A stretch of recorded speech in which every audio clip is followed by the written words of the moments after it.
Tu peux t'allonger le plus confortablement possible et tu peux fermer les yeux. Tu peux prendre une profonde inspiration, retenir quelque peu ton souffle et expirer lentement, le plus lentement possible, simplement pour signifier à ton corps qu'un instant de douceur va commencer, un instant de connexion à toi, un instant durant lequel tu vas t'apporter toute l'attention, toute la considération, toute l'affection que tu mérites et dont tu as manqué, dont tu as profondément manqué et peut-être même dont tu manques encore aujourd'hui. Aussi, tu peux à nouveau prendre une profonde inspiration, retenir un peu cet air frais dans tes poumons et prendre le temps d'expirer doucement, vraiment très doucement. Car même si tu n'y es pas habitué, même si on te l'a peu dit ou peu signifié, tu es importante, vraiment très importante. Et tu peux tout à fait te porter de l'attention, toute l'attention dont tu as besoin. Peut-être peux-tu commencer par prendre conscience des tensions qui habitent ton corps, des endroits où elles se logent et de la manière dont elles s'expriment. Est-ce des contractions, des douleurs, des zones plus chaudes, plus fraîches? Prends le temps de leur accorder de l'attention.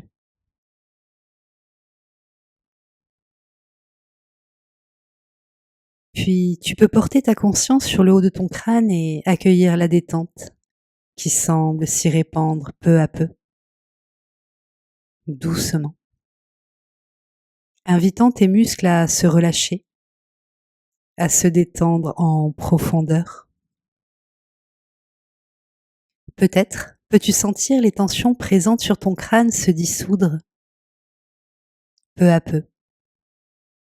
Et à mesure que ces tensions se dissolvent, tu peux certainement accueillir la douceur, le calme, la sérénité et t'apercevoir qu'ils se répandent sur ton front, tes sourcils, tes paupières et dans tes yeux. Une douce énergie dans tes yeux. Le calme coule sur tes pommettes, sur ton nez et sur tes joues. Il se répand dans tes mâchoires qui se desserrent doucement, puis glisse dans ton menton, dans ton cou. Calme, détente dans tout le visage. La détente coule sur ta gorge qui se dénoue, sur tes épaules qui se relâchent profondément. Ici et maintenant, elles n'ont rien à porter. Elles glissent sur les bras, les coudes, les avant-bras, les poignets, les mains et les doigts. Et lorsque le calme se répand jusqu'au bout de tes ongles, tu peux sentir au plus profond de ton cœur que tu es aimé d'un amour inconditionnel. Le calme coule sur ton thorax, dans tes poumons, dans ton plexus solaire et dans ton ventre, dans chacun de tes organes. La détente glisse dans ta nuque puis dans ta colonne vertébrale et rayonne dans le dos.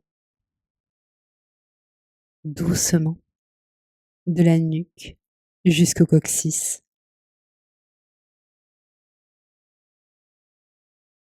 Elle coule dans les hanches, dans le bassin, dans le périnée, entraînant avec elle une douce sensation de confort, de sécurité. Elle coule encore et se répand dans les muscles fessiers, dans les cuisses, dans les genoux, les mollets, les chevilles et les pieds. Calme, détente dans les pieds. Tu peux prendre un instant pour mesurer le confort que peut offrir ton corps quand il est détendu, relâché. Ce corps tout à fait incroyable, tout à fait remarquable. Ton corps, absolument merveilleux.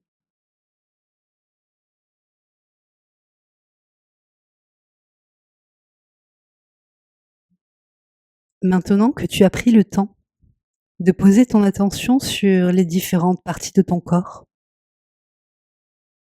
que tu leur as permis de se détendre, de se reposer, d'accueillir le calme, la sérénité, je te propose de pousser encore un peu, d'accentuer l'attention portée à ce corps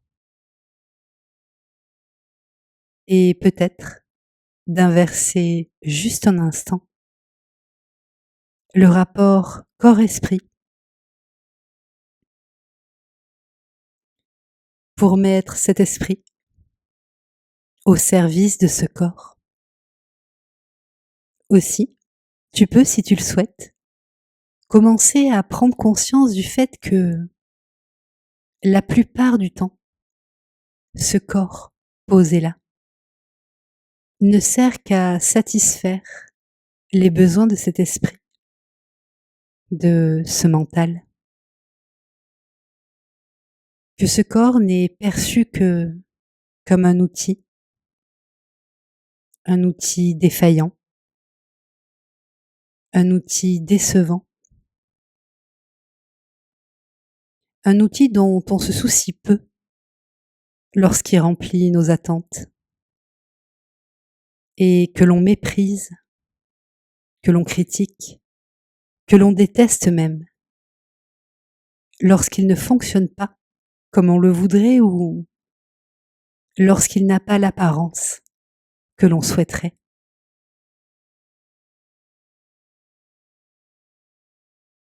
Je te propose de prendre un instant pour mesurer la place qu'a ce corps dans ton esprit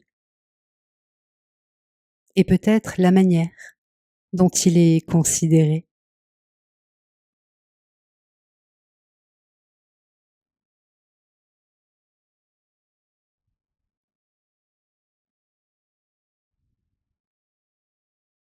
Bien qu'il soit tout à fait impossible d'exister sans lui, bien qu'il offre à l'humain tout ce dont il a besoin pour jouir au mieux de l'existence, il est considéré comme un esclave qui n'a que des devoirs, dont les besoins sont négligés, un esclave qui n'existe que pour nous servir et dont on fait taire les signes de souffrance ou de revendication avec violence et détermination.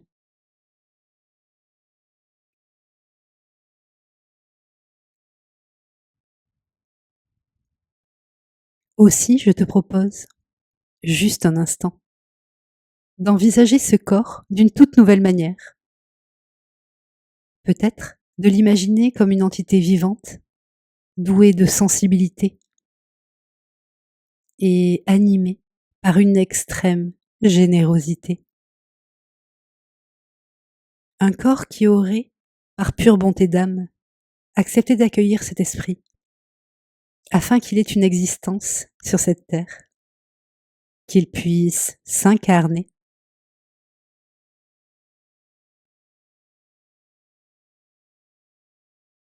Car parmi les incroyables potentialités de ton hôte, de ce corps qui accueille cet esprit, tu peux poser ton attention sur son incroyable plasticité, cette capacité presque magique qui consiste à s'adapter aux variations, aux changements, qu'ils soient internes ou externes.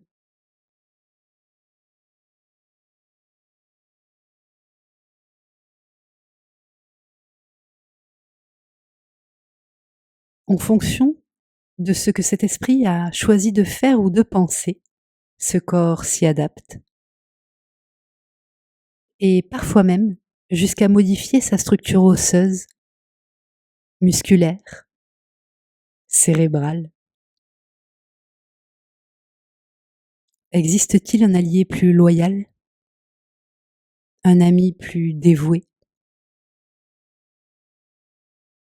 Sa dévotion est telle qu'il accepte régulièrement d'être malmené pour servir les intérêts, les buts de cet esprit qu'il accueille généreusement. Lorsque les besoins du corps sont en conflit avec les besoins de l'esprit, le corps s'efface et nourrit les besoins de l'esprit. Lorsque le corps a besoin de repos, mais que l'esprit a choisi de ruminer, ou lorsque le corps a besoin de mouvement, mais que l'esprit a choisi de s'évader à l'aide d'un écran, par exemple, lorsque le corps a besoin d'évacuer une émotion, mais que l'esprit a décidé que ce n'était pas le moment. Encore et toujours, le corps s'adapte. Il puise dans ses ressources, il compense. Il trouve sans cesse de nouveaux moyens pour répondre aux attentes de ton esprit.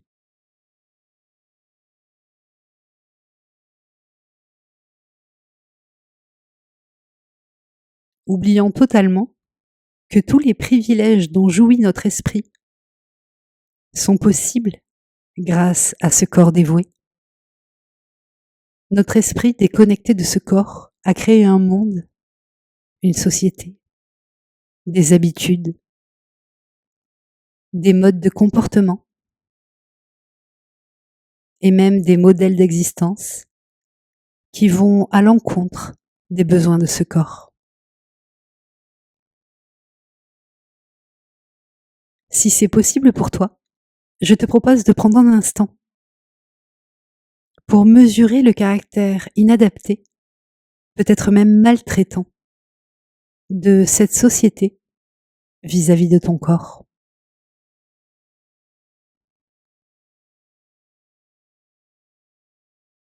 Pourtant, en allié loyal, en ami dévoué, ce corps, au lieu de rejeter cet esprit, au lieu de lui retirer le droit à diriger, de lui refuser la primauté,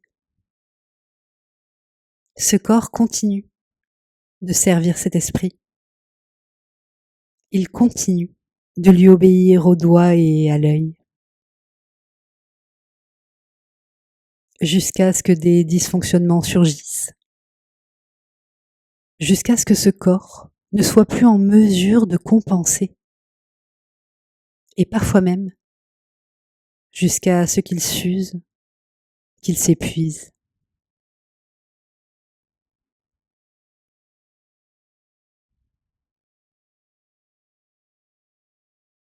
L'esprit humain appelle cela des dysfonctionnements, des symptômes, parfois même des faiblesses physiques ou des maladies. Et là encore, stoppé dans sa course, handicapé dans ses projets, meurtri dans son image de toute puissance, cet esprit va faire taire les défaillances, anesthésier les signaux d'alarme, droguer ce corps ou même le découper afin de continuer à faire ce qu'il entend.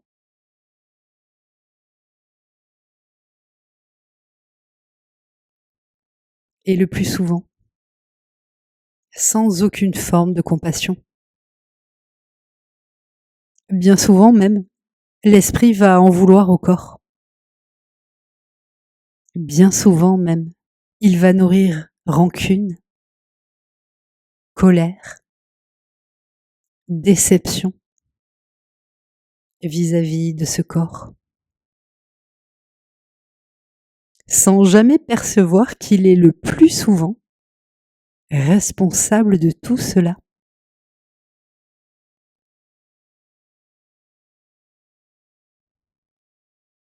Si c'est possible pour toi, tu peux maintenant remercier ton esprit d'avoir un instant perçu la condition ou la manière dont est considéré ce corps.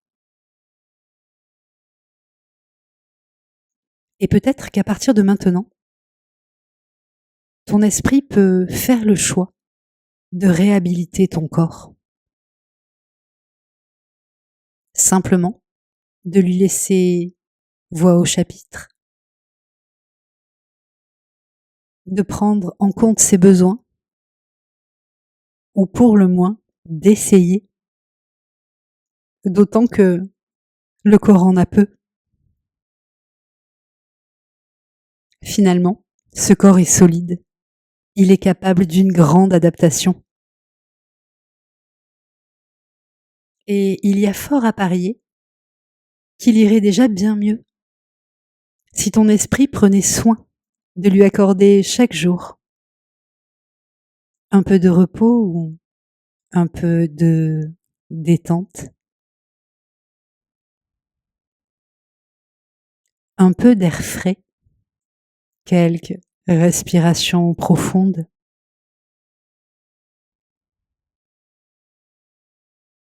un peu de mouvement, un peu d'exercice, un peu de nourriture saine, vivante, gorgée de vitamines et surtout de la compassion et un peu de gratitude,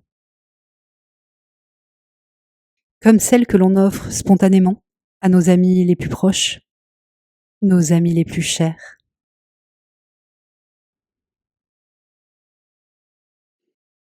Si tu le souhaites, tu peux commencer maintenant. Tu peux prendre un instant pour remercier cet hôte bienveillant, remercier ton corps de t'accueillir en son sein.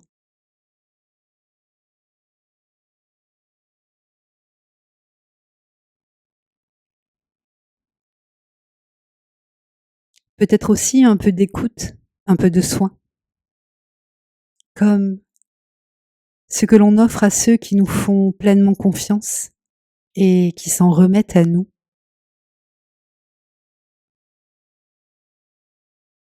Si tu le souhaites, tu peux commencer à assurer à ton corps qu'à partir de maintenant, conscient de sa capacité à se sacrifier pour toi, tu veilleras à écouter ses besoins et même ses appels à l'aide, et que tu lui apporteras le soin et le bien-être qu'il mérite amplement.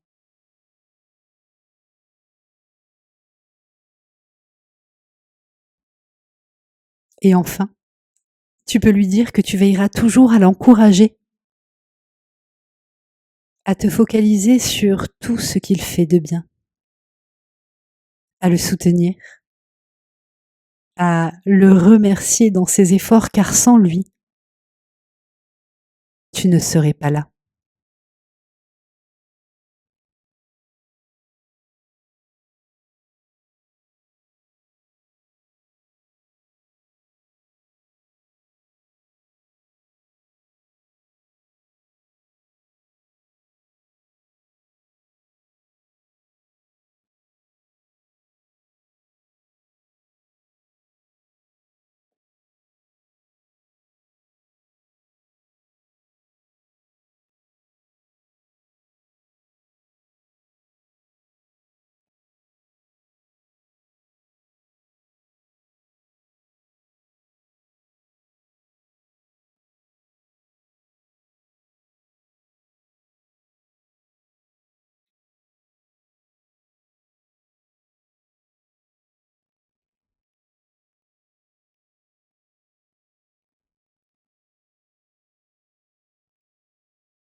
doucement, tranquillement.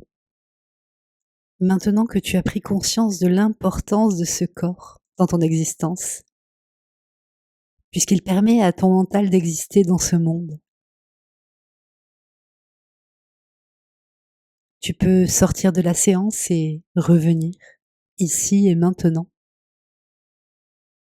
Et pour aider ton corps, tu peux remuer les pieds, peut-être les mains. Tu peux prendre une profonde inspiration et tu peux t'étirer si le besoin se fait sentir avant d'ouvrir les yeux.